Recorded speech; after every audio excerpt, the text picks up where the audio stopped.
Cairo said it, I'm going to say it. When you are doing this type of thing, you do feel alone. People aren't ready to just stand up and speak up for the masses. I remember clearly my 14-year-old saying, I know my friends are not going to complain, but I'm going to be the one to complain. Tonight, I'm saying I am thankful for this moment, thankful for these children that we've birthed, that we've raised, that we've loved on, because they're actually going to pass on, carry on the torch to address these injustices. If you stay silent, the things will continue. One of the things the Civil Rights Commission folks said is people need to write the complaint. That's the only way we know that there's something happening that we can move forward to. Or they might know something's happening, but they can't write the complaint because it's not affecting them directly or something to that effect. Okay, so, reparations. Saw the film, said this is a form of reparations. A settlement agreement sounds like money. Reparations sounds like money to most people. When it comes to black folks getting reparations for the transatlantic slave trade in the Western Hemisphere, mind you. And actually the diaspora, there's a discussion about that. How do we define reparations? How do you define reparations? There's a QR code. Everyone can go ahead and scan the code. I came from the social science and sociology background with Dr. Pratt-Harris. Totally, I believe that reparations, police training as a form of reparations, contributes to our 40 acres and a mule. If you recall that we were promised 40 acres and a mule. So let's translate that to what it means today. It means police sensitivity training, police having scenario-based situations that they have to deal with, and show proven mindsets towards our community. That's for police in the community, but reparations to me is a much bigger, is bigger than police training. It is about our whole social system and addressing what I believe as everything is a public health issue in my mind. It's a health of the community, the health of the individuals, the health of the people as a whole, and it's everything that breaks down our social system. Because what happens is she gets a settlement by that police department. When we hear the word settlement, we think money. We know in our society, we attempt to remedy wrongs by giving people money. Money does not bring back the lost life. Money is not a healer. Money is a tangible thing that can come and go. And in some cases, it's almost like it had been used as a means to quiet people. Until very recently in Baltimore and the state of Maryland particularly, people who've gotten compensated can now speak up after the fact. One of the things she got is the right to train law enforcement in the very town where he was killed. Her son was murdered by the police in Chattanooga, Tennessee. She wrote the foreword for this book. I met her in March of 2019 at an Academy of Criminal Justice Sciences conference that happened in Baltimore. And she was presenting on the excessive use of force. This is her book, One Mother's Struggle Against Police Brutality and Misconduct. Dr. Loretta Prater is one of the sweetest people you will ever meet. She has a southern drawl. She is passionate and committed, obviously, to these causes. She sits on a lot of panels with other mothers of the movement. When we say mothers of the movement, mothers who lost their children to police violence. Again, doctor, retired professor and dean of the College of Health and Human Services at Southeast Missouri State University. I'm trying to be a survivor instead of a victim, so we keep trying to do things, but since 2004, it's been hard, but we're working on it.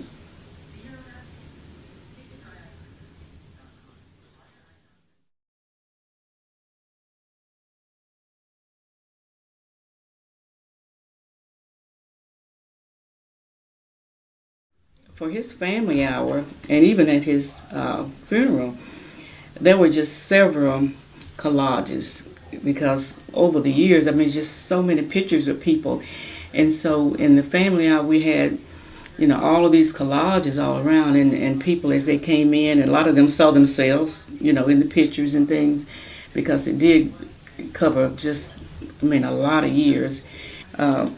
He was very gregarious, had a lot of friends, and here's some of them here. And this one on this end was one who actually spoke at his funeral.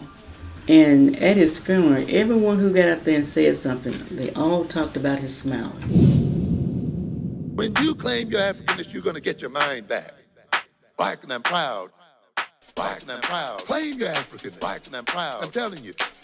When you claim your Africanness, you're going to get your mind back. Black and I'm proud. Claim your Africanness. Black and I'm proud. I'm telling you. When you claim your Africanness, you're going to get your mind back. Black and I'm proud. Claim your Africanness. Black and I'm proud. I'm telling you. Become a part of it. Embrace it. Become a part of it. Embrace it. Become a part of it. You claim your Africanness, you're going to get your mind back. Black and I'm proud. Claim your Africanness. Black and I'm proud. I'm telling you. All right. We're going to have a wonderful time here today, y'all. We appreciate you all coming out in support of Doc. First of all, I'm Dr. Dennis Asar Winkler, founder of Tina Hosted Wellness Center. Brought this community diversity series to the community is that we come from a tradition of intellectuals, a tradition of lecturers, a tradition of healers, a tradition of educainers, and it seems like there was a void in the community, so we wanted to fill that gap, that void, because we understand that community coming together in these ways is healing on a greater level. I'm a psychotherapist, so I do a lot of individual, family, group type of counseling, but also here at Tina Hosted Wellness Center, it's about the community. It has a greater capture. You can, so everything we do here has to do with healing. Whatever we do, from our events to our food to the books to the aesthetic to downstairs we do Tai Chi, martial arts, meditation.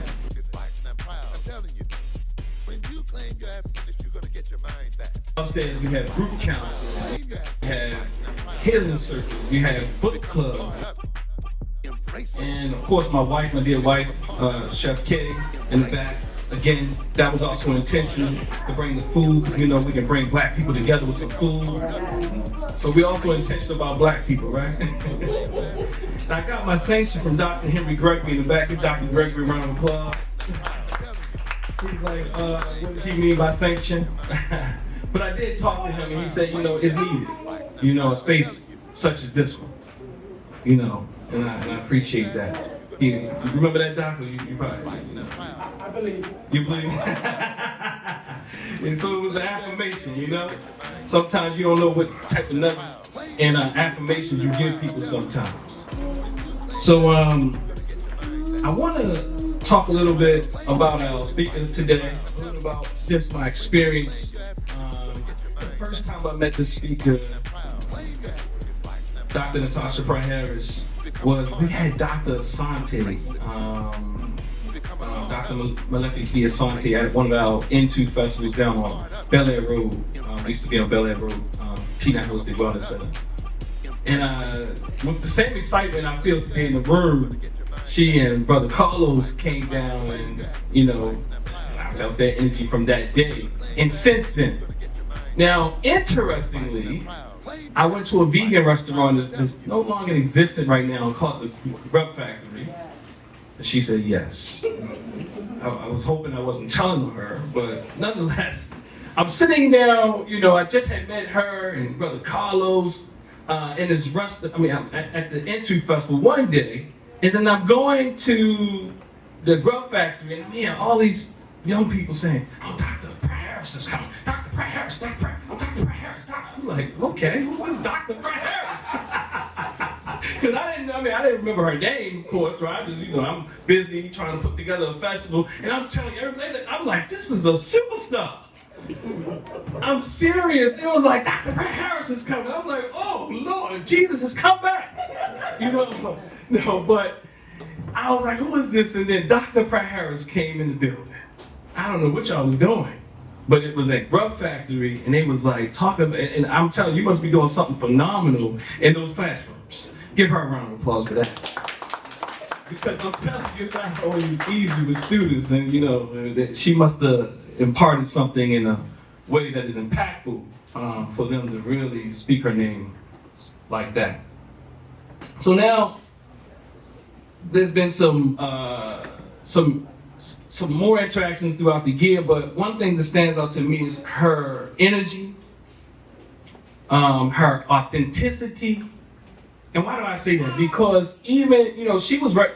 I get to this point where I'm earning my doctorate and all this type of thing. She was really supportive from afar. She probably didn't even know it. But she was like really supportive. Like she was like, look, this is happening. She was excited, just like she's excited. I can see the excitement in her today. She was excited about another person and their accomplishments. So I appreciate that. I appreciate that, Doctor. All right, so now I'm gonna read her formal bio. All the things. All the things. Natasha C. Pratt-Harris is a full professor and past coordinator of the Criminal Justice Program and current director of the graduate program in the Department of Sociology, Anthropology, and in the College of Liberal Arts at Morgan State University in Baltimore. She directs the Sociology Master's Program and the new Applied Sociology and Social Justice Ph.D. program, which I had the privilege of actually, she actually brought me in, little me, after there was sadly a mass shooting at Morgan State University. That's what they call it. And I put out something on social media. I try to get better on social media nowadays. About if there's anybody who in Morgan that needs my assistance, or I'll be willing to come and process things with their classes or whatever they needed assistance in. And Dr. Natasha Pratt-Harris actually called me or texted me or emailed me some kind of way. She got in contact with me, and she allowed me to sit with her students via Zoom and process the incident. It was a really privileged experience. So I appreciate that as well. She was appointed to Morgan State's School of Social Work, split time, for the newly established interdisciplinary Urban Center. She is also a trained statistician and methodologist, I'm going to call her, right? Dr. Pratt-Harris has co-taught a police and society course based on a policing inside-out model, where HBU students, community members, and law enforcement are enrolled for 15 weeks to collectively address police-community relations. She is the principal investigator for the community's experiences and perceptions of the Baltimore City Police Department survey as a part of the BPD consent decree. She leads a Morgan State University research team that was awarded a National Science Foundation grant to build and broaden safe and strong communities in Baltimore City, with collaborations with members of Baltimore City Community and the Baltimore City Police Department, faith-based organizations, and West Virginia University. She's the editor and contributing author for the textbook Why the Police Should Be Trained. Let me say that again, y'all. Why the Police Should Be Trained by Black People. Published in April 26, 2022, where she collaborated with more than 30 book contributors to address policing, crime, and community relations. Dr. Pratt-Harris has and earned sociology Ph.D. from Howard University, She is a product of K-12 public education in Baltimore City and earned degrees in criminology and criminal justice from the University of Maryland College Park and University of Baltimore. She is of Jamaican and Bahamian heritage, where she grew up visiting and continues to visit family in the Caribbean, West Indies. She resides in Baltimore, Maryland, where with her husband, grade school daughter, and has 2 adult daughters, one who have earned her Bachelor's of Science in Criminal Justice in spring of 2024, and the eldest who has a master's level criminologist and current doctoral student. With no further ado, family, put your hands together for Dr. Natasha Pratt-Harris.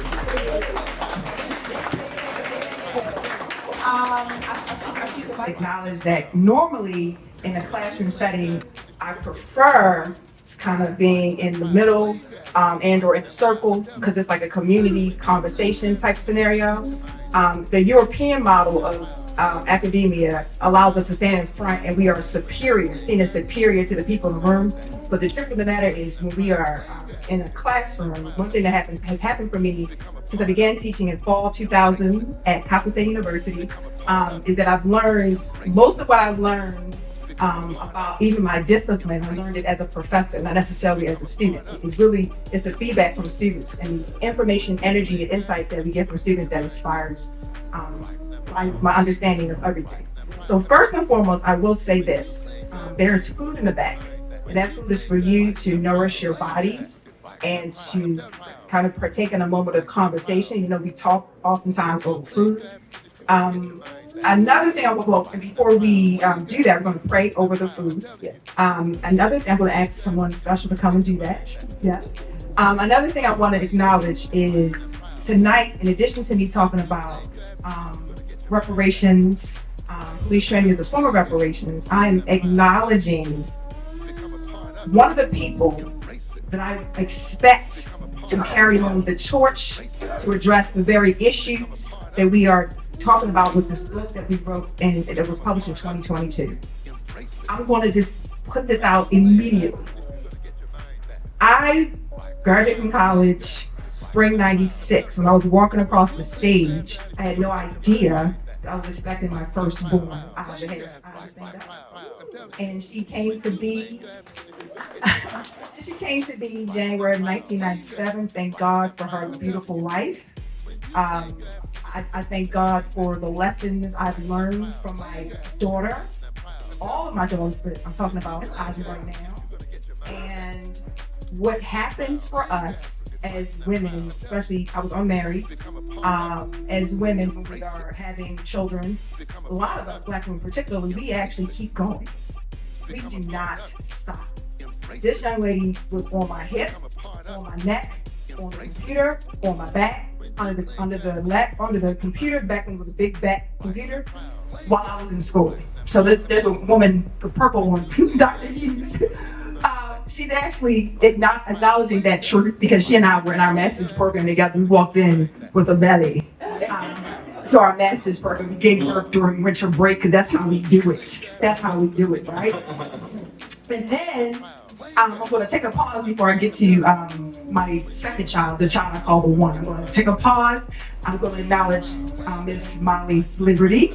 That's my youngest child, and Dr. Azar was able to read the bio about my grade school child, who is she's expected to do the same thing. Right now, her focus is on being a dancer. But the way they were raised was to acknowledge that we have responsibility to take care of Black people. We have responsibility to take care of each other and to acknowledge some of the ills of our society. And the fruits of mommy's labor and dad's labor is related to addressing the needs of us, of Black folks. To my right, Mr. DJ Samuel. My husband, he's more connected to TNAC than I am. He's here several times a year on a Sunday, offering ministry through his music. What's the name of the program that happens on Sundays? Maya Temple. Maya Temple. It's a great time to fellowship. We acknowledge, call on our ancestors. We bring the good vibrations. It's a beautiful thing in this particular space. I want to thank Dr. Asar for actually having us, having Kendra and her group do that. That's when I come here, I'm totally filmed. I'm going to just pause. I'm going to just acknowledge my mom who walked in. Mommy, thank you. Mommy's right here. Mommy's right here. My mom is a woman who came to the United States with me in tow. 20-year-old woman, had this baby. And this baby been running her since the beginning. Mother-daughter relationships are a fascinating thing. I was a challenge to raise. I question everything. That's why you get to the point where you're saying, why the police should be trained by Black people. Because the kind of child you were kind of speaks to the energy you brought as a child. So the parents of these people, pray for them. Pray for the parents of I want to say Eric Dyson. Does it say the right name? Dyson? Michael Eric Dyson. Memory. I'm almost 50 years old. Yeah. Pray for those parents. But right now, I want to acknowledge my daughter, Cairo Johari Pratt-Harris. She's sitting next to the chair of our department, Dr. Leon Wilson, the chair of sociology at Morgan State University. Cairo Harris just graduated from University of Maryland Eastern Shore. She was a student leader. She's going to continue to lead. She is my number one hope and dream for this world in terms of the realities of being her mother. When it comes to me being Cairo Harris's mother, a lot of people have prayed for me and they have prayed for her. And guess what? Those prayers have been answered because what has happened is she went to University of Maryland Eastern Shore and took over the spot. I'm talking about this young lady. My daughter is a consummate artist. She, on the fly, just like her father, just will start writing music. She will just start painting something. She will be asked to clean the kitchen, and the kitchen turns into some art space because she took the cake bowl and she truly takes the glass and flips it upside down, and it's like sitting on a, and you're like, I think it's gonna break, but this is the way her mind works. She took her artistry and became a student leader at University of Maryland Eastern Shore, and she did the darn thing. Yes. Her journey, especially this past year, was a challenge.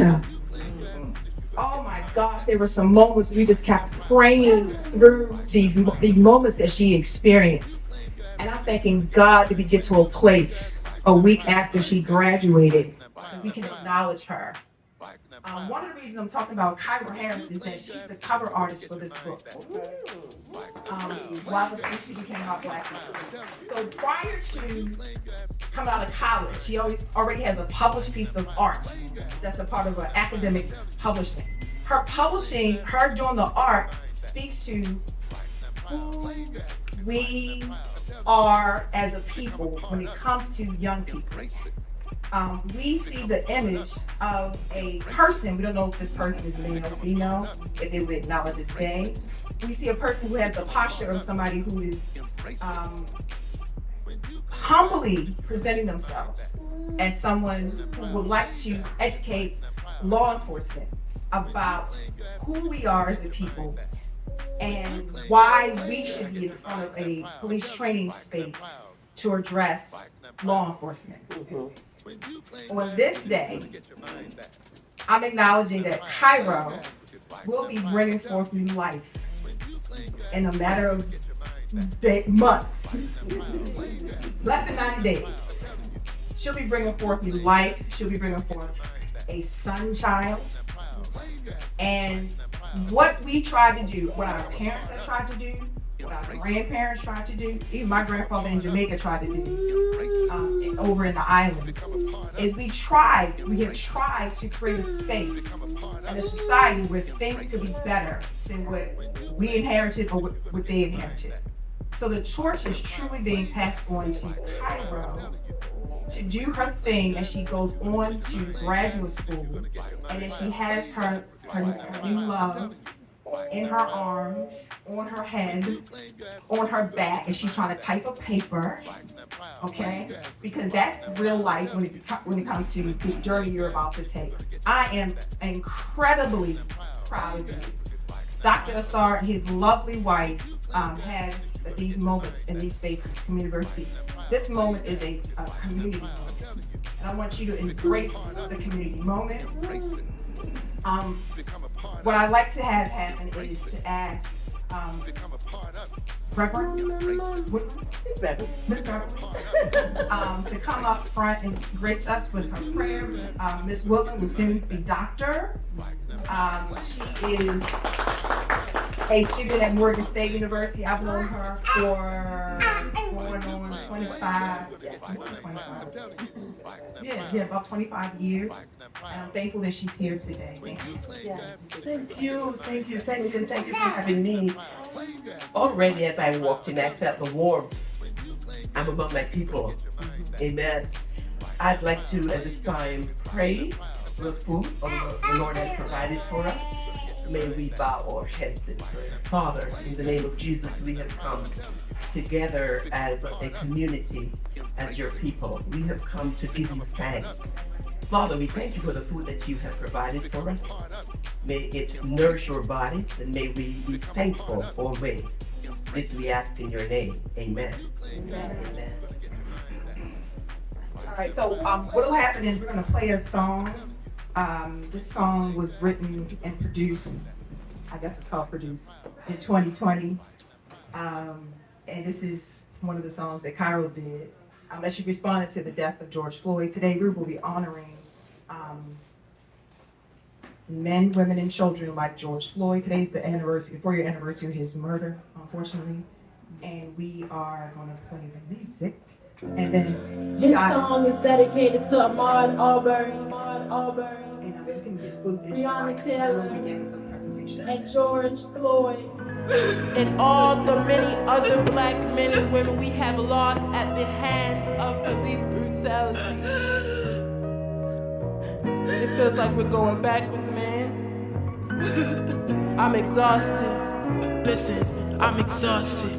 My community take unequal losses. Got this feeling in my stomach, it's making me nauseous. Red, white, and blue, it's holding me hostage. It's holding me hostage. I wish you would understand what it truly means to be a black man in this country where your skin's forever banned. Even after presidents telling us yes we can, I mean yes we can. Another black man gone now, 846, he kneeled in officer town, stood watching, mistaken his golden crown. Smush his body into the ground. How could you watch that? How? Always telling me MAGA, confused it with crazy sagas. This country was never great. Feel like I'm back in 48. When is it gonna change? Starting to feel strange. Shooting, killing brothers at close range. Are we still in change? I mean, Okay, so now we're going to get back to getting going here. Okay, the food is great. Thank the chef in the back. Diaspora Soul. This is again a space for healing and comfort and good food. Yes, this is a great place. So tonight again is Communiversity, hosted by Dr. Minister Assar, and we're going to be talking briefly about police training as a form of reparations. At 8 o'clock we're going to pause. We have Dr. Gregory. That he's going to be doing a special moment at 8 o'clock. So, so how do we get to this place? So in 2015, beginning of 2015, me and several colleagues were writing an article. It was like January 2015. It was about the shooting death of unarmed black men. And when we were writing this article that was published in the Social Work Journal, April 2015 happened, and the death of Freddie Gray in Baltimore City. Every one of us was impacted by that. In fact, our writing kind of manifested as a therapeutic moment for all of us, because we all kind of talked about our own reality regarding police-involved homicide. The writing had to change because the social work journal initially wanted to talk about the shooting death of unarmed black men, but we know Freddie Gray was not shot to death, so we know that much. And at the end of that article, we talked about the need for transformative police training.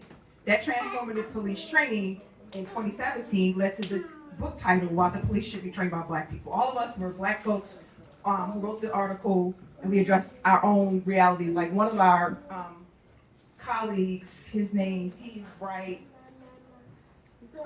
here. He's not in this book. That's why I have him in this book. But anyway, he wrote about being a professor at Towson University at the time, being followed by the campus police all the way to his office, and the realities of a black man, even as a university professor. It doesn't matter if you're a university professor or if you are a passerby on a college campus, you shouldn't be just followed just because you're black. And so he talks about that in that first article. Right. Dr. Jones Eversley is in this photo in the very front. She's a retired public health faculty at Towson University. She actually has a public health Ph.D. from Morgan State. She writes about citizen science and the reality that people are the scientists in communities who can address police training. She's in chapter 3 of this book. Dr. Cynthia Bragg is a colleague of mine at Morgan in Sociology Department. She writes about police training as it relates to the religious organizations engaging themselves in the community to address policing. And that picture that you see is actually a Policing Inside Out class that myself and Dr. Rodentrader, who is a faculty at Coppin State University, we co-taught a class for 5 cohorts, fall 2018 to fall 2022. We brought police officers, community, and law enforcement together over 5 years, 5 different cohorts of people to address police-community relationships and addressing crime problems in communities. My soror, Kim Glanville, right here, actually was in the first cohort. She helped to design this program, and she joined us fall 18. She came back fall 2022 and taught at least one section of the class. She's a phenomenal person, more than 27 years with the BPD, by the way. If you do any Google of Kim Glanville, you'll see she's one of our sheroes for sure. At the bottom here is a picture of me and Elsie Scott, Dr. Elsie Scott, and my daughter Aja. My daughter has a chapter, by the way, on policing black people on campuses. As a student leader herself, she addresses that in the book. We were at the National Org of Black Law Enforcement Executives Conference in Orlando, Florida. That's us kind of sharing the book. And as people were walking past, they would walk past our stand, and they would back up and say, oh my. That title was catchy. Let me get the book. So everybody got the book. All races of folks got the book. It was really a moment for us. Dr. Elsie Scott herself has a chapter in this book, co-authored with Dr. Erica Covington, who is a VP currently at Coppin. She is a former probation officer. She has degrees in criminology, criminal justice, but she also is she has a doctorate in business. And her chapter was on police organizations with Dr. Elsie Scott. Dr. Elsie Scott is at Howard University. She herself was in charge of president of NOBLE, the National Org of Black Law Enforcement Executives, and she served as the president of the Black Caucus Foundation. She's a powerful woman. Dr. Elsie Scott. Dr. Elsie Scott, she's in this book. This woman, let me tell you how this happened. Let me tell you about the energy. So Dr. Winkler talked about the energy. My good friend, colleague, Dr. Bahia Muhammad, who trained Dr. Jacqueline Trader and myself on Policing Inside Out, she said, Pratt-Harris, Dr. Elsie Scott tweeted in 2020 or 2021, she tweeted that she wants to contribute to a book chapter on policing and police training. You need to get in touch with her. So I said, hi, Dr. Scott, it's me. And then she responded, and just there's a powerful chapter in this book about policing style and management. So that happened. And the woman I really am focusing on today, is Dr. Loretta Prater. I'm saying doctor. One of the things we do as Black folks is acknowledge how these people have built in terms of their academic realities or their academic legacies. But we also know that people in this book aren't all doctors. There are some people who have had lived experiences which makes them themselves experts. But we're acknowledging Dr. Loretta Prater. Dr. Loretta Prater is actually a mother of the movement. January 2nd, 2004, Chattanooga, Tennessee, her son was killed in the very way that George Floyd was killed. And the part of the why for police training by Black people as a form of reparations is because of what she did. And that's partly what I am going to address here. First off, moment of silence as we acknowledge George Floyd and all those who have been killed unjustly in police custody.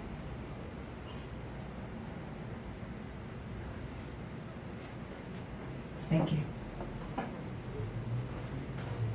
So again, Dr. Loretta Prater is the mother of Leslie Prater. She talks about the reality of his asphyxiation and his death and what that has meant for her family over the course of 20 years. It's been more than 20 years. Oh, thank you. Since he was killed by law enforcement there. What happens is she gets a settlement by that police department. When we hear the word settlement, we think money. We know in our society, we attempt to remedy wrongs by giving people money. Money does not bring back the lost life. Money is not a healer. Money is a tangible thing that can come and go. And in some cases, it's almost like it had been used as a means to quiet people. Until very recently in Baltimore, and the state of Maryland particularly, people who've gotten compensated can now speak up after the fact. One of the things she got is the right to train law enforcement in the very town where he was killed. Her son was murdered by the police in Chattanooga, Tennessee. She wrote the foreword for this book. I met her in March of 2019 at an Academy of Criminal Justice Sciences conference that happened in Baltimore. And she was presenting on the excessive use of force. This is her book, One Mother's Struggle Against Police Brutality and Misconduct. Dr. Loretta Prater is one of the sweetest people you will ever meet. She has a southern drawl. She is passionate and committed, obviously, to these causes. She sits on a lot of panels with other mothers of the movement. When we say mothers of the movement, mothers who lost their children to police violence. Again, doctor, retired professor and dean of the College of Health and Human Services at Southeast Missouri State University. I'm trying to be a survivor instead of a victim, so we keep trying to do things, but since 2004, it's been hard, but we're working on it.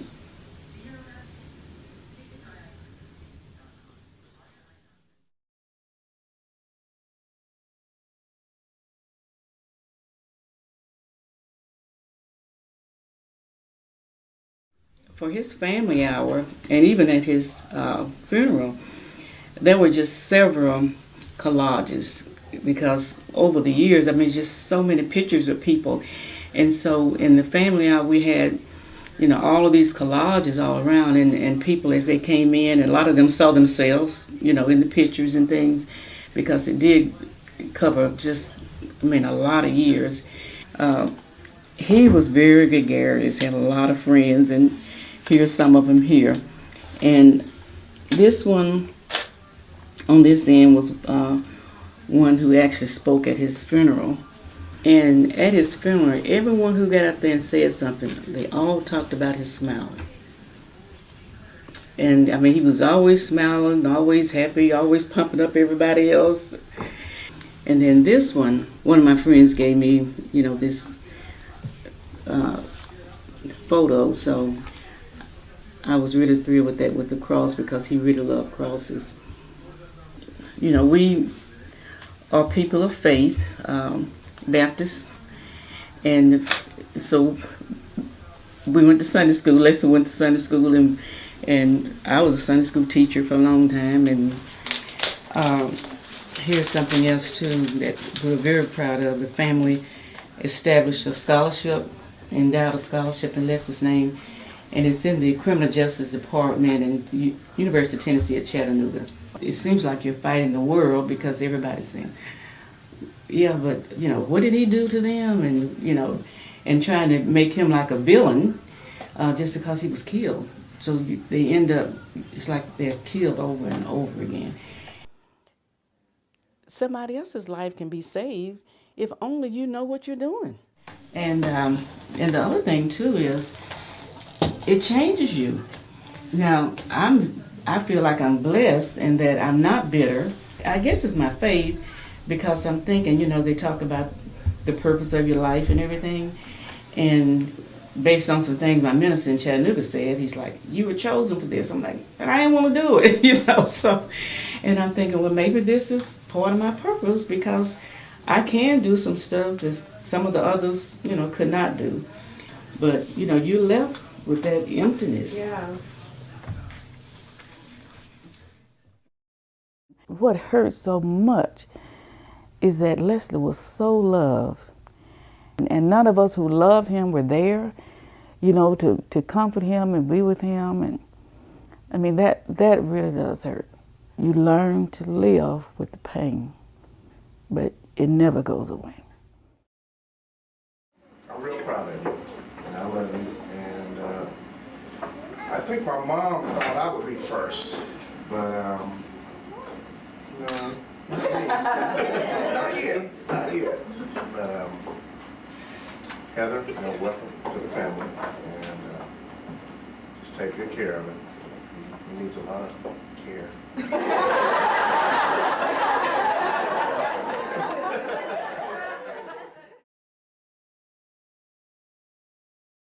It talks about being chosen or called. Nobody wants to be chosen or called for that duty. But nonetheless, she was able to push through 20 years later, and she's done things like published books on it, does a lot of speaking to address the realities of police-involved homicide. As a professor at Morgan State University, Morgan is moving towards being an R1 institution. As a product myself of K-12 public education in the city of Baltimore, as a person who sometimes, oftentimes, more than not, goes between being not so much, I'm not academic-y. I mean, I'll send a text message or I'll post something and one of my daughters will say, Mom, nobody understands what you're saying. And I'm like, well, maybe I'm academic-y. But quite frankly, the heart of what we do at Morgan, well, the heart of what I experience at Morgan is get connected with real people, students who come from diverse backgrounds. In some cases, may not have had the opportunity to go to college, but they come to us, and then experiencing real life with them, which means we do research still because we are trying to move towards being an R1 institution. Because we care about the people we are actually collecting information from. The community members are teaching us what needs to happen to address some of these ills. It's not just from our own intellect. When we don't talk to people, we make big mistakes. So it's important to talk to people. It's important for police officers, this is what I talk about in the book, to talk to people. It's important for us to talk to police officers. It's important for community members to talk to each other. Our students actually go out in the field and do a lot of work. Oh, something that's happening in this recording. That Policing Inside Out class, fall 2022, we were able to join the National Association of Public Defense session. It was in Alabama, if I'm not mistaken, and Alabama has a very rich history regarding civil rights, social justice issues. We couldn't physically be there, but we joined in on Zoom. Dr. Jones Everly, as I mentioned earlier, who's led chapter 3 of this book, is going to be speaking. You're going to hear initially from Dr. Loretta Prater during one of these sessions, and again, their voices of this moment speaks to Black folks as trainers as a form of reparations. Let's listen in on this.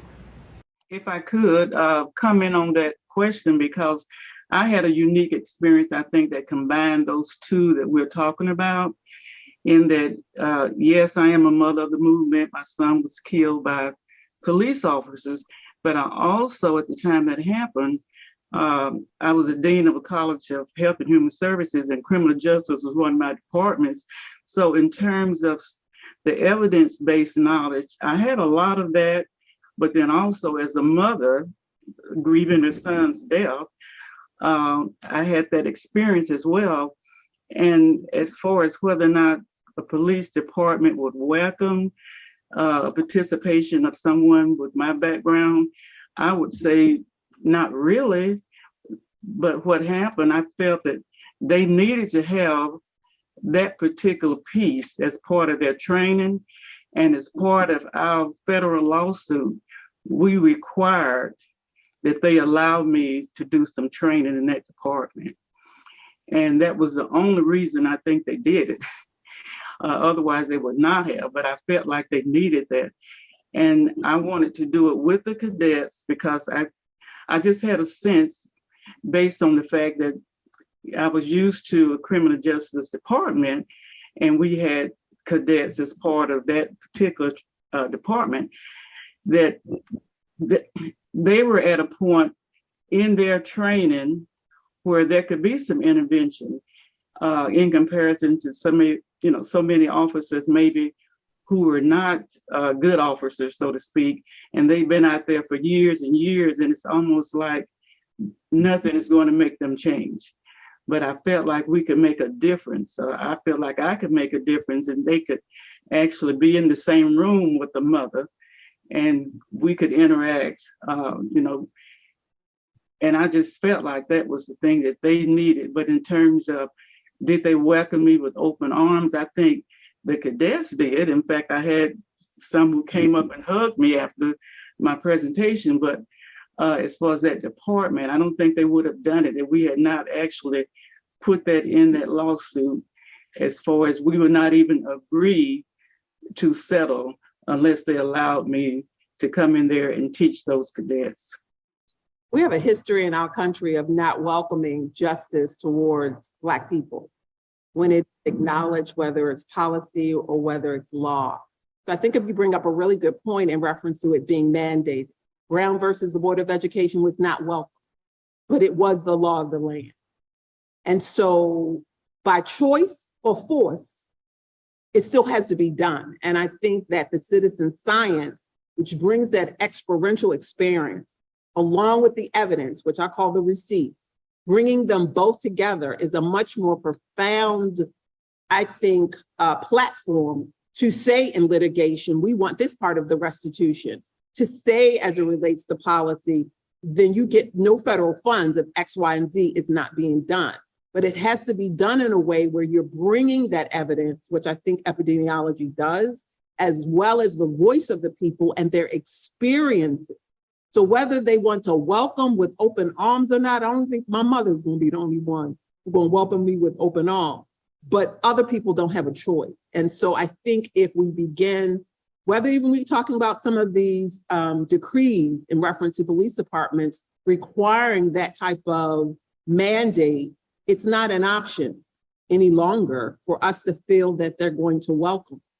It's just, and it should be part of the policies and the laws, as well as any appropriations that may be assigned or restitution that may be assigned. These things need to begin happening in Black communities, and that's what our chapter really focuses on. So you were able to hear more from Dr. Loretta Prater. You can scan the QR codes to see more about what she's done over the years. There's a really lengthy recording as a part of one of these QR codes that someone interviewed her and was able to really tap into the experience of being a mother of the movement and, again, her commitment to addressing these issues to possibly save lives. The next slide is all about you.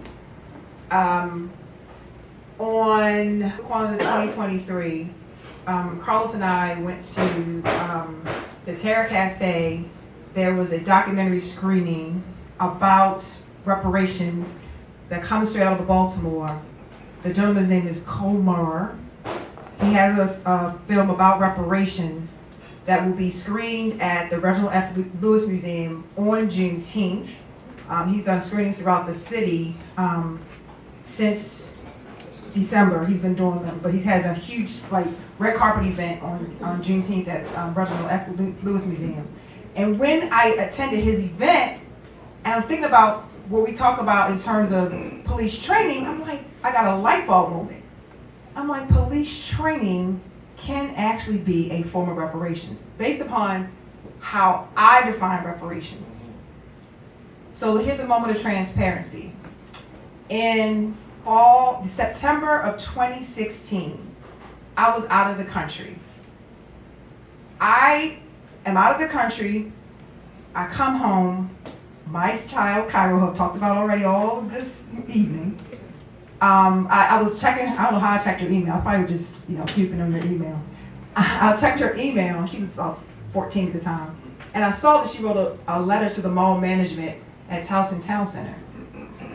What had happened was, when she was going to the mall, I'm out of the country, she saw that they had a new policy on removing young people from the mall after 5 o'clock if they're not accompanied by an adult 21 or older. Does anyone know about that policy at Towson Town Center? Yeah. And so Kyra wrote this letter complaining about that policy as a 14-year-old. And I supported her. When we got back, I found out some things about that particular policy. I actually visited the mall because my 11-year-old will tell you. She says, Mom, when we walk past a police stand, she said, Mom, you can just keep walking. Because every time we see police officers, you always gotta talk to them and engage, and you always take a really long time. So, truth is to its form. I went to the mall to see what people were talking about that weekend after I returned, and I asked them. I said, how do you engage with young people before you put them out of the mall?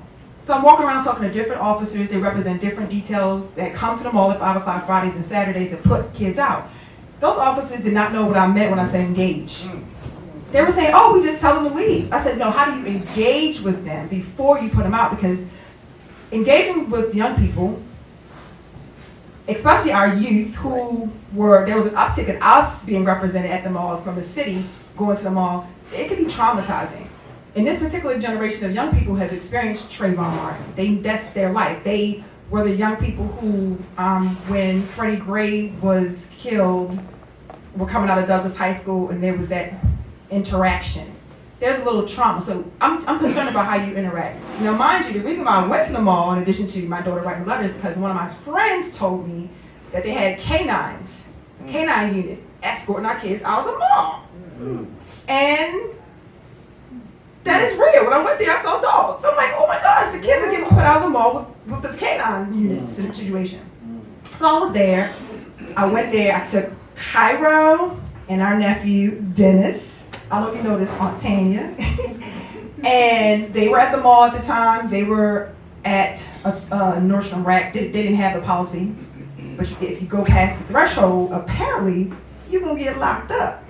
My daughter and my nephew were in the Nordstrom Rack, told to come to me at the security counter.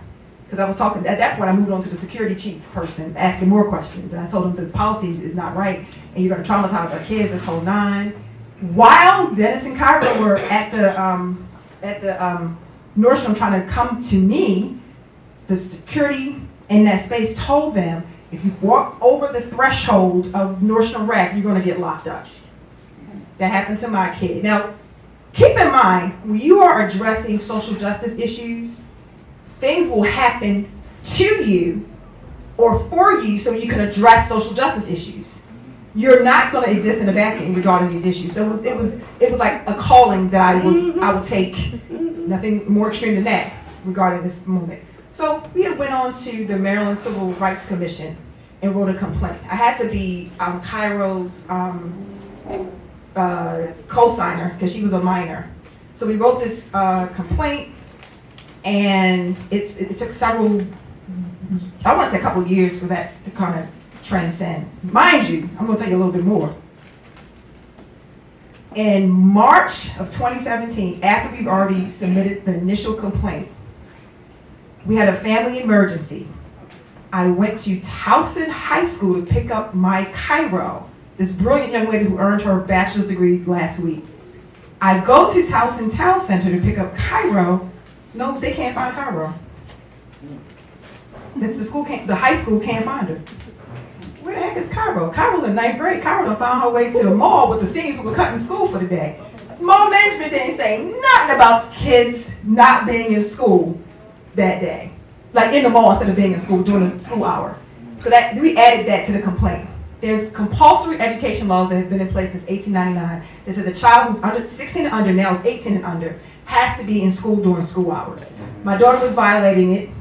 I find out, we already have a complaint about you guys putting them out after 5, but no policy for if a kid is in the mall during school hours. I talked to the management, of course, and she says, well, the kid can be homeschooled. I'm like, no. These kids walking around this mall aren't homeschooled. They cut school. Added that to the complaint. What happens? We get a settlement agreement.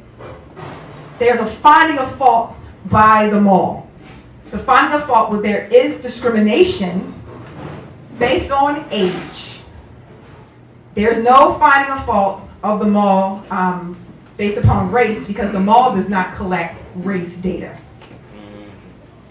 Okay? So there's a finding of fault based upon age. That means you should not have the policy, because what they found is that, which we talked about in our complaint, people who are stealing from the mall or engaged in some kind of ruckus at the mall, they're adults.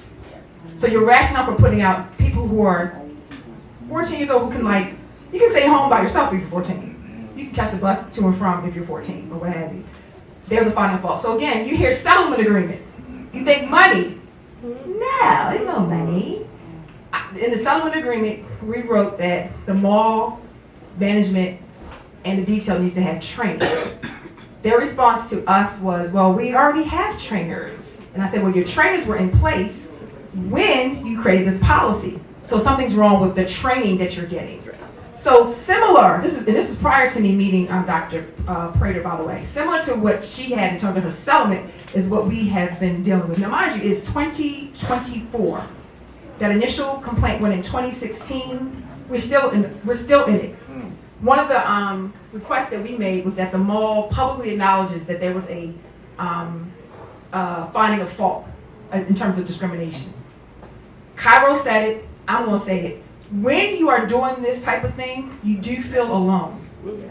People aren't ready to just stand up and speak up for the masses. I remember clearly my 14-year-old saying, I know my friends are not going to complain, but I'm going to be the one to complain. Tonight, I'm saying I am thankful for this moment, thankful for these children that we've birthed, that we've raised, that we've loved on, because they're actually going to carry on the torch to address these injustices. If you stay silent, the things will continue. One of the things the Civil Rights Commission folks said is people need to write the complaint. That's the only way we know that there's something happening that we can move forward to. Or they might know something's happening, but they can't write the complaint because it's not affecting them directly or something to that effect. Okay, so reparations.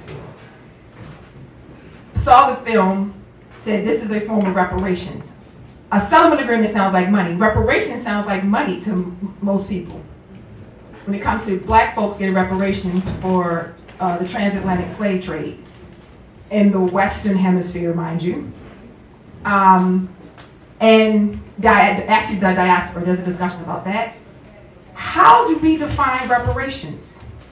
How do you define reparations? There's a QR code. Everyone can go ahead and scan the code. I'm asking you to type in on this scan. It's going to tell you what to do. You're going to be able to define reparations for yourself. We're going to talk about it, and you're being asked to think about black folks representing different kind of areas. Who would you suggest to stand in the front of law enforcement to offer training? I'll give you some examples that go beyond what you saw, what I talked about so far in the book. I want to say chapter 19 of this book is written by 4 middle-aged black men. And let me turn to the chapter. One of them talks about police training by black youth. He He is one of the founders of Keys Development Corporation. Anyone familiar with Keys? Who said yes? All right, what's Keys? You know what Keys is? Tell everybody what Keys is. I mean, I know they work with youth. I know Abdul. Is Yes. that Abdul? Yes. Yeah, that's right. Yes. So Keys means keep encouraging youth to succeed. One of the founders is Mohammed. Right. And Abdul is one. We'll talk about him in a second. And so he writes about youth as trainers for law enforcement. And they talk about what happens when they are approached by law enforcement. So again, one of the questions I'm asking you is what person, who could you name that you would suggest being a police trainer? Abdul Salam is the other person that you were referencing. July of 2013, there were 4 members of the Baltimore City Police Department who beat Abdul Salam in front of his 3-year-old son. He could have been killed. While they were after they beat him, they were threatening to take his son into protective, child protective services because his mother, the mom, couldn't get there fast enough. Ted Sutton. Some of us, he calls himself Crazy Ted Sutton. Ted Sutton. Abdul Salam is a survivor of police brutality. He talks about it in the book as a trainer for law enforcement. Ted Sutton, former gangbanger in Baltimore, highlighted in The Wire. If you know the story in The Wire of little Melvin Williams, Melvin Williams was Ted Sutton's godfather. So he talks about Melvin directing him to do the right thing, and then he also learned to do some of the wrong things. And he's very vocal about who he used to be, Ted Sutton. So a former gangbanger as a police trainer. And then Carlos Harris, the guy on the right. He writes about being racially profiled. And the racially profiled standing in front of a room like this, where there could be law enforcement in the room, all law enforcement in the room, and kind of addressing what it means to be racially profiled by law enforcement. So again, when you're looking at that list, I want you to think about the names of people who could fit certain categories to offer police training. And I also want to know from you, what is reparations? What does it mean for you, and why does it make sense that police training can be a form of reparations? Or why would you challenge that idea? I'll start off with saying training is not going to change the game. Training is not going to change the game. A lot of my people talk about an end to policing as it is. I am a sociologist. We are taught about and engage on Marxism, overthrowing the system, challenging it to the fullest, and starting all over. I'm also a human. I'm going to be 50 years old this year. The policing agencies are going to be here for a long time. So I have kind of backed away from the idea of overhauling police agencies. So training is not it alone, but training, just part of training can be positively impactful for the people. Our Policing Inside Out class, for example, has led to some members of our class going on to become law enforcement professionals themselves, engaging in grassroots and beyond to address a whole host of things. So again, that's not the end all be all, but I'm asking you now, what is reparations? What does it mean to you? And how does it make sense? Come on in. How does it make sense? Or how can you challenge it as a form of police training as a form of reparations? Anybody can go first. Not all at once, raise your hand. You can stand up. You can just start talking. Who's beginning? Repeat the question. Reparations. So the discussion tonight is police training as a form of reparations. Why does that make sense? Why would you challenge it? How do you define reparations? Yes. Oh, okay. Okay, hi everyone. So I'm Latifah Hughes, Dr. Latifah Hughes. I'm in public health, so I came from the social science and sociology background with Dr. Pratt-Harris. Totally, I believe that reparations, police training as a form of reparations, contributes to our 40 acres and a mule. If you recall that we were promised 40 acres and a mule. So let's translate that to what it means today. It means police sensitivity training, police having scenario-based situations that they have to deal with, and show proven mindsets towards our community. That's for police in the community, but reparations to me is a much bigger is bigger than police training. It is about our whole social system and addressing what I believe as everything is a public health issue in my mind. It's a health of the community, the health of the individuals, the health of the people as a whole, and it's everything that breaks down our social system. Because if you notice, anything that shows this something regarding Black people, we are always the disproportionate side of it. We're always way negative. So reparations to me means systems that are built to fill the gaps for those of us who have been disenfranchised forever. And for every tick on that scale is a move towards our 40 acres and a mule. So let's translate what that is. Fair housing, fair education, no student loan debt, equitable health in our communities, social determinants of health being addressed in our communities, mental health in our communities, disenfranchisement eliminated across our community, entrepreneurship opportunities in our community, financial wealth and equitability in our community. This is all about the health of the community, and everything gets a grade and a rating on the system, from the social system, the social construct, the police interactions, how the police deal with us in our communities, all the way around. It is an ecosystem of reparations where everything belongs in the sphere, and they have to be synergistic in order to create something defined as reparations. So I applaud Dr. Pratt-Harris so much through my soul for constantly making sure that there's awareness in that social science, sociology, community, communiversity, I love that term, element of our whole ecosystem, which is towards reparations. So if you never heard of him, Dr. David Williams, he's out of Harvard. He has the everyday racism scale. If you've never heard of it, go look at it, because it is not just isolated to one social area or construct of our being. It is everything, everywhere, and every how we feel that we are discriminated against that needs to have broad awareness. So I'll stop there because I'll get off my soapbox. so Thank you, Dr. Heath. Thank you so much, Dr. Heath. Thank you so much. Who else wants to offer definition? And then the second, we're going to get to the 8 o'clock hour. One other person to define reparations. Somebody should have a pushback. Somebody might have a pushback to this idea that police training can be a form of reparations.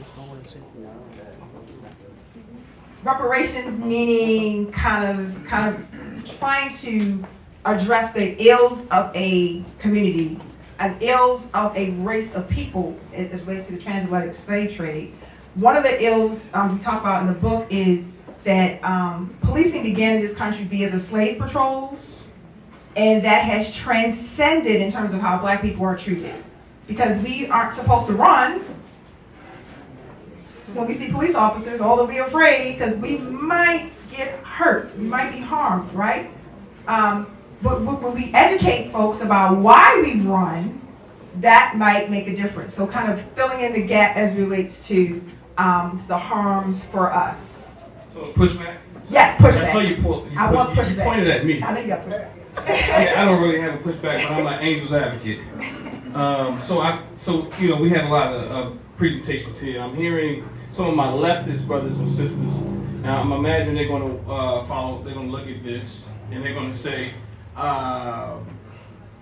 police is a part of the system, and because it's a part of the system, there's no fixing the system.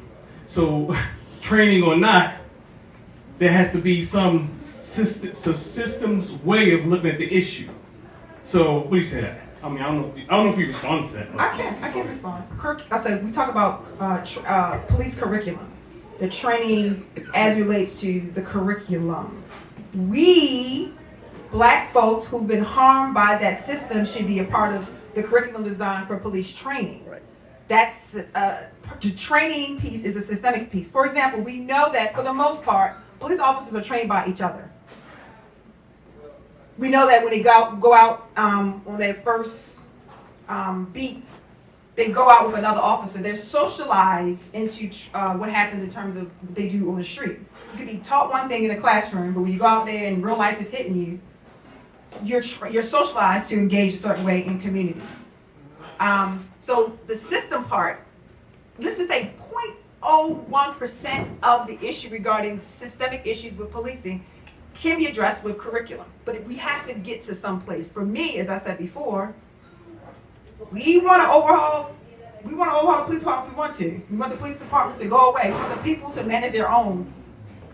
I'm almost 50 years old. I don't know if in the next 20 years or so if I'm going to be able to see anything close to that. In the meantime, what are we going to do? My thing is stand up and address the people regarding what. And mind you, when we do get together with law enforcement and have these classes like the policing SRL class, it's not us having an argument.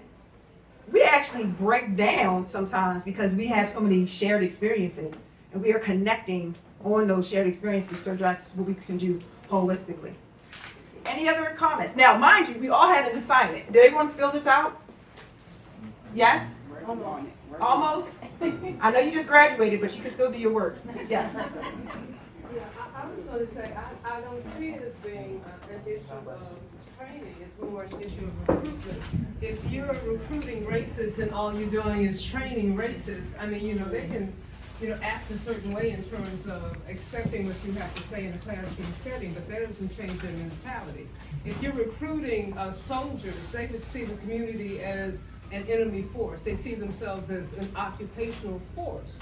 So you want to recruit people who have a vested interest in the community. It would help if they lived in the community that they serve. It would help if they lived next door to the people that they serve. It would help if they walked beats in neighborhoods that they lived in and you actually knew their names as opposed to them doing drive-bys in neighborhoods that they're policing.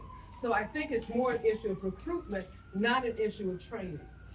I appreciate that. One of my former chair, Morgan, called it drive-by policing when there's little to no engagement. In chapter 15 of this book, you have Felicia Ville Buxton. She did her chapter on trauma-informed policing from the sociological lens. She is a train-the-trainer person. She trains people throughout the state on trauma-informed care in general. And I will echo what you're saying as it complements what she writes about in this chapter, whereby we can train is also in service training for men and women and they who are a part of our police departments who actually do the recruitment. I'll give you a quick example. I'm a faculty at Morgan State. I've been at Morgan for a pretty long time.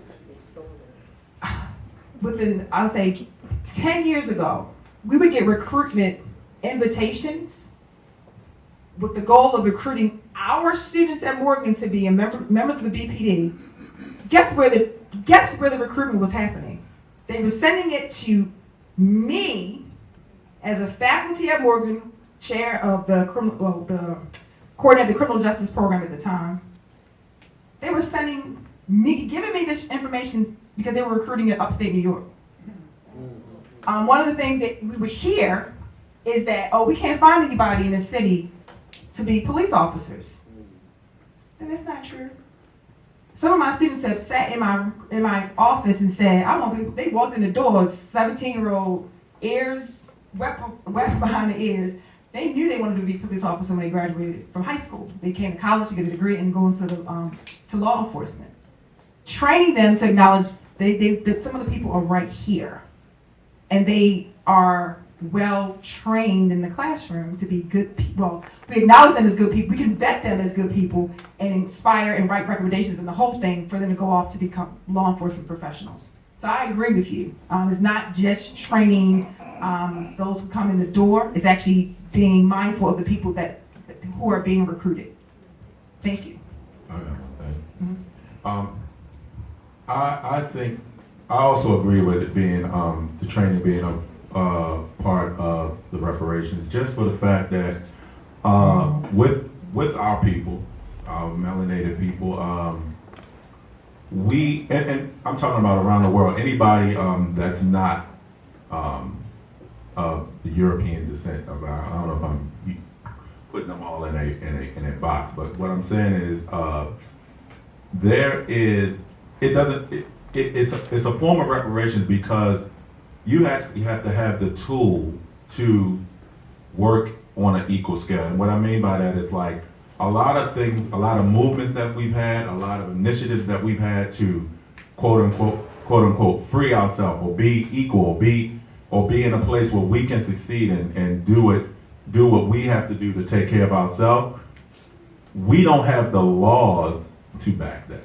Like the people of Caucasian persuasion, they actually have the laws to back it. They have the law behind them to back that stuff. So if that could be, if just on that one scale of just policing, if you don't have police believing that, first of all, like you said, example, recruiting in upstate New York, well, you can go to these small towns, and for somebody to be a police officer or a sheriff or a deputy or whatever like that, it's a power thing on this. It's like, oh, I'm more powerful than the rest of these people here. You know, I don't know if that happens so much in the bigger cities or the bigger metropolitan areas, but I believe, I mean, it may be. It does. It does, right. But that's what I'm saying. So like, we have to, even if this small inkling of quote unquote reparations to say, okay, we have the laws behind us that will allow us to just simple stuff like now, assemble, have ideas to move our community, our people in a right direction without it being slapped down with some kind of restriction or something like that, or putting you in jail for anything like that. I think that's just a small inkling of reparations. Like you said, it doesn't have to be monetary. It's the actual act of being able to say, hey, we got the same laws that protect us all. I don't know if that was a little confused. No, I got it. I wanted to just Yes. add to what you just said. You said it so well. Thank you for all that you've said. And what you just said, Carlos, is awesome. And I just actually finished my little thing. She did her homework. And in there, I did say, unless we have some legislation, I did say that. Because no matter what we do, we're going to have a lot of rejection and whatever. However, somebody needs to fight and present a piece of legislation so that systemic change can be impactful. I think that's a good idea, what you just said. So we can work all we want. The training can be good, the curriculum can be on point. However, we need to go in there and look at those blue eyes and do something about it. I agree, and of course legislation is important. Oftentimes we feel overwhelmed or we're not aware of how to do some of those things. So when someone says legislation, you can hear it, you receive it, you walk out the door, and it just leaves right in the room. You just leave it right in the room. Fight. But two things about to happen. Number one, I'll acknowledge a grassroots organization who addresses legislation. They're in Annapolis all the time. They are addressing these types of things. They were responsible for changeover on the immunity of law enforcement in Baltimore City and in the state of Maryland. There was absolute immunity for law enforcement in the state of Maryland. And there was this moment when officers shot and killed someone, or killed someone without using a weapon necessarily, and there was limited moves regarding what happened to that officer. And that organization is Leaders of a Beautiful Struggle. Grassroots org, started at Towson University. Dave On Love is one of them. Adam Jackson's another person. Lawrence DeGruppe, I'm mispronouncing his last name, is another. 3 young men, those are 3 faces of grassroots in Baltimore, but they address it and it impacts people across the state. If you want to address legislation, or you want to learn about legislation that may be impactful positively for Black people regarding anything, policing specifically, connect with an org that's doing it. Support them. You don't have to do it by yourself. No. You guys have your own things going on. Some of us are like, how am I get the gas tank filled all the way up? When I leave here, where's my car parked? I don't know where I parked the car. You know what I mean? We get overwhelmed, but connect with those orgs that's doing it. As a professor, we get calls to write testimony to kind of support legislation. And I know for me, I've written testimony. I'm overwhelmed because I gotta like grade a paper or go to a committee meeting, grade papers, go to committee meetings, pick up my kid. Another kid is in college. I gotta make sure she has grocery. It can be overwhelming. Yes. But connect with those who are already standing. They're doing it. Yes. Support them. Learn about what legislation has been passed. Again, don't take your whole lifetime span trying to learn it because you got your own specific areas of interest, right? But those orgs actually exist. Aja Harris, how do we tap into what's happening in Maryland regarding legislation beyond what I just said and supporting grassroots? Or can you name some other grassroots organizations? Another one I'll mention is Out for Justice, outforjustice.justice.org. They're just supporting people who just come from behind the wall. Can you share more? Hello, this is not Aja Harris. This is actually Aja Harris' sister. But I was an intern with the Women's Caucus for this past legislative session. And one thing they actually kind of beg of their constituents is to support bills that they are supporting in different caucus, I don't know if that's the plural, in Maryland. So we have the Women's Caucus of Maryland. We also have the Black Legislative Caucus that specifically support bills in Annapolis that help our community, whether it's women-based, whether it's minority-based. And some people like Aja's delegate Ruff, they support these bills. So talking to those people, actually emailing them, those are some things that are helpful. Aja, you want to elaborate? There you go. Thank you. So there's different ways that you can go about connecting and figuring out what legislation is already passed and how to get on board with legislation that is working at the moment. So like my sister said, you can work with caucuses. So the Legislative Black Caucus in January, they put out their priorities. And if you're interested in any of their legislative priorities, you can sign up to testify on behalf of yourself, but in support of the legislation that they are prioritizing.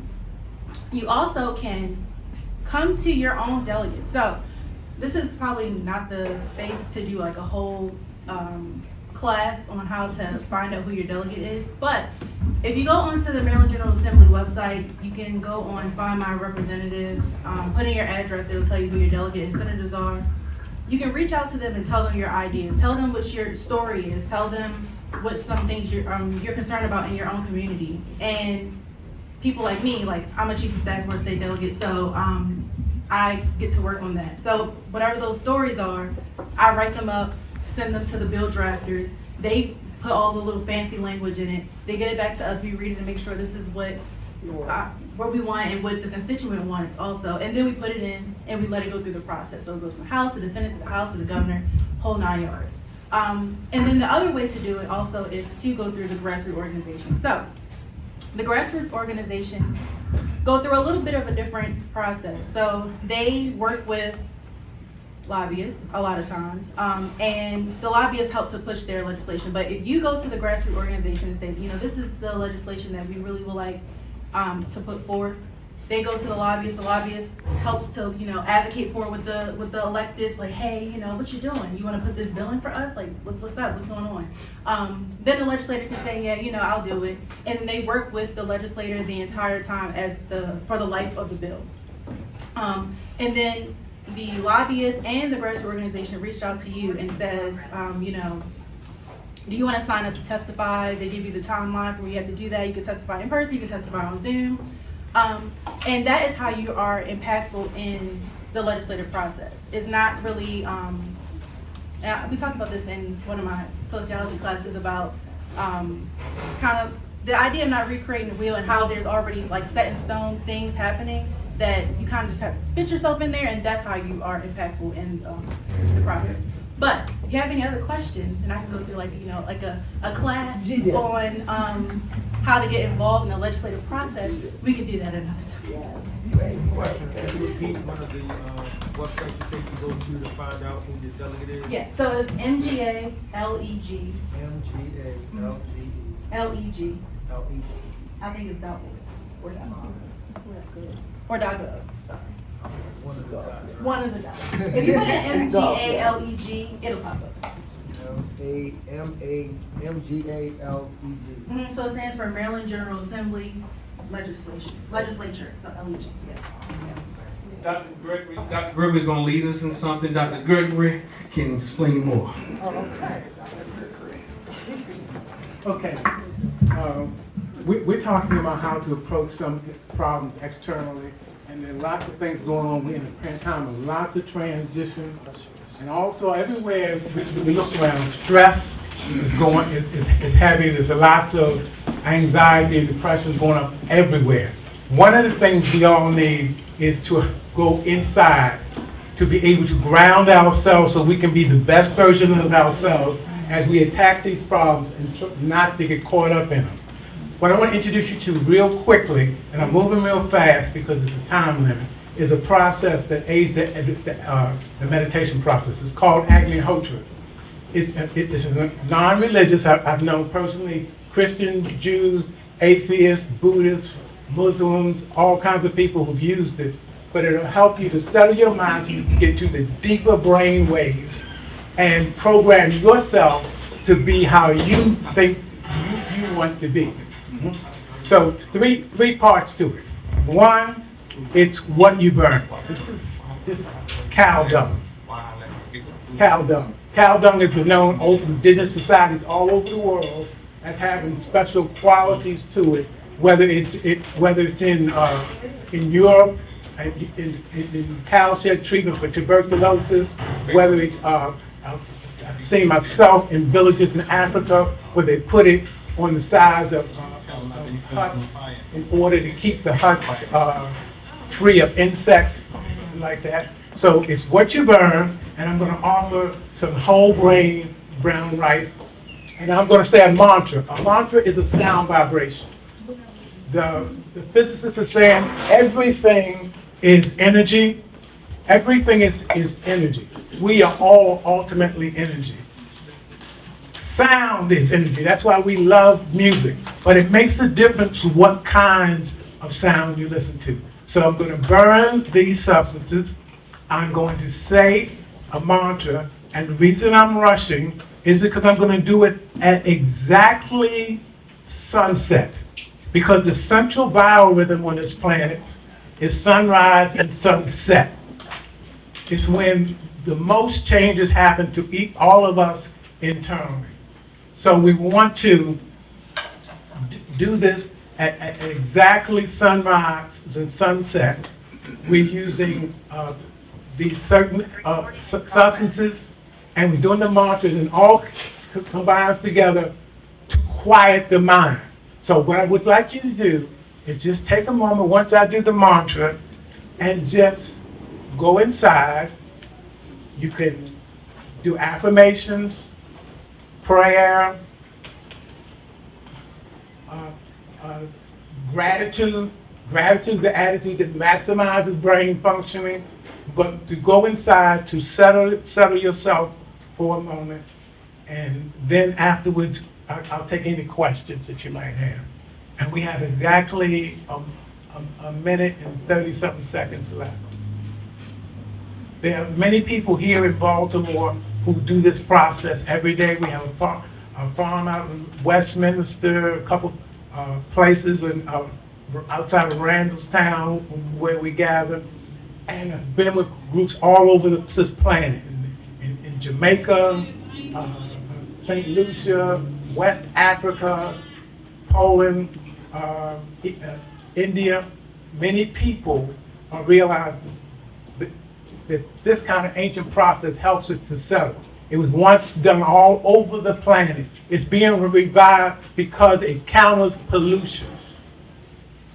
We live like in a dirty fishbowl, and the pollution that we all experience affects us mentally, physically, emotionally, and spiritually.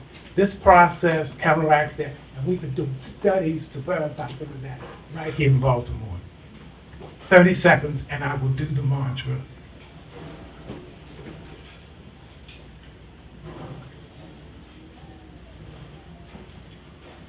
$20 seconds. 15. 10. 5. Aganaye Svaha. Aganaye Dam Namama. Prajapataye Svaha. Prajapataye Yidam Namama.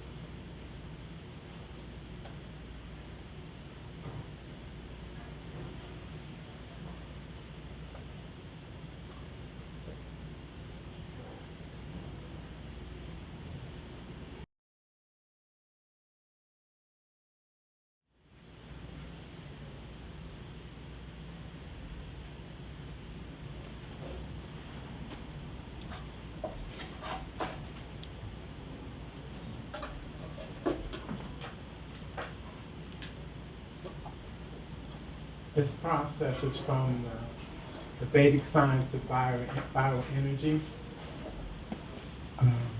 Recording in progress. Again, if anybody's interested in knowing more about it, there are places where it's done to regulate. Anybody can do it in their home, sunrise and sunset. We recently published a study in academia that was actually performed here in Baltimore, parts of it here at TNAC. It's called Agriculture and Mental Health, that breaks down some of the benefits of doing this process. We use Beck's depression scales and some other scales that we developed to look at a control group and a group that did this practice for a couple of weeks, and just to see if there was any differences. The main thing is we all need to be more intentional and deliberate about taking care of ourselves. When we talk about the systems, some of us believe the system's taking care of itself. The system is imploding. It's like it's happened in Greece, Rome, Egypt, and so many other places. It's just at the end of its time. And the only difference is it's the whole planet is in it together. So there's dramatic changes happening on this planet. And it's important that we all be grounded in something real. We're all overstimulated at this point. The average one of us sees 4,000 to 10,000 commercials a day, whether we realize it or not, trying to keep us overstimulated and on other people's agenda. Our job is to be still and know.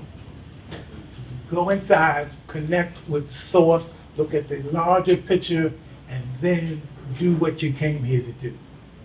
Do what you came here to do. So that's real brief. Any questions on this before I hand it back to Dr. Pratt-Harris, because maybe I have some more questions for her. Any questions on any of this? How do you spell the practice? Agnihotra, Agnihotra. I have flyers for anybody who might be interested, and just pass these out. And like I said, we have there's a website called Learn Agriculture that comes out of Baltimore. This is part of an international community, but we have what's called the Baltimore Homer community here. And we're available to bring this to any people or group of people who might be interested, because we see this as a solution to pollution. Like I say, we live in a dirty fishbowl. That pollution is much more pervasive and intrusive in our lives and our health that most of us are aware of. And so we see doing this process is a way to clean pollution. So I have flyers, and they're available for anybody who wants to know more about it. Any other questions? Well, I will turn it back over to Dr. Pratt-Harris. I know you had a couple more questions for her. Thank you. As you're wrapping up, can you explain the time though? You have to do it at a certain time of day? Yeah, exactly sunrise and sunset. And you notice I use my phone because sunrise from where I live at in Woodstock and here, it's going to be different. It's going to be different. But there's a little app you can get for $5, and you go anywhere in the world, you hit it, and it'll tell you exactly what time sunrise and sunset is. Thank you. And what happens at sunrise and sunset? The cycle of the day. Say again? The cycle of the day. Day begins to end. You start and then. Yeah. Yes, yeah, and there's a shift internally. Yeah. There's a shift when we in harmony with that shift, we do better. When we're out of harmony, anybody ever work a night shift? Long time night shift nurse there. Yes, and you know how challenging that can be. But when we get up early in the morning, and it's only since we've had electricity on this planet that we stay up all night. Used to be we'd go to bed and Go down. get up at sunrise, But we've kind of got out of these natural rhythms. This process gets you back in touch with natural rhythms. And there's been all kinds of research in India, and more we're doing in the United States and South America to verify this empirically, that this has a profound effect on people's health. Thank you. And in your cards, you have cards? Yes, I have cards. Miss Queen Colic right here wants a card, please. Thank you. This is Mama Colic here, everybody. Round of applause. This is Baba Gregory. Round of applause. Thanks again.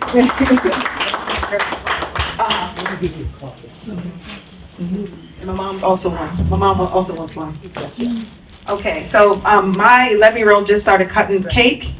She took a huge slice. So Aja and Kyra, if you can, just slice it so that people here can have a slice of cake. I know they don't like me calling their names, they get annoyed when I start asking them to do stuff. You know how that is. All right, so do we have some more questions from our earlier presentation? I see a social work grad student in the back. A young lady who walked out the door earlier, she just got her master's in social work from Morgan State. And so she's in, yes, MSU, I want to acknowledge again what Dr. Gregory was able to do. When we are doing this kind of work, we definitely need to fold into ourselves. We have to take care of ourselves. It is absolutely important that we take time to take care of ourselves. We are going to conclude with some fun music and some cake, so make certain that you get some. I don't think anybody has any other questions. All right, thank you all, and good night. Thank you. By the way, this was Cairo's campaign song. She was just left UMS as the 54th SGA president. Yeah, this is her campaign song. So we playing it. Thank you. Fighting and proud. Fighting and proud. When you claim your Africanness, you're going to get your mind back. Fighting and proud. Claim your Africanness. Fighting and proud. I'm telling you. When you claim your Africanness, you're gonna get your mind back. Black and I'm proud. Claim your Africanness. Black and I'm proud. I'm telling you. When you claim your Africanness, you're gonna get your mind back. Black and I'm proud. Claim your Africanness. Black and I'm proud. I'm telling you. Become a part of it. Embrace it. Become a part of it. Embrace it. Become a part of it. Embrace it.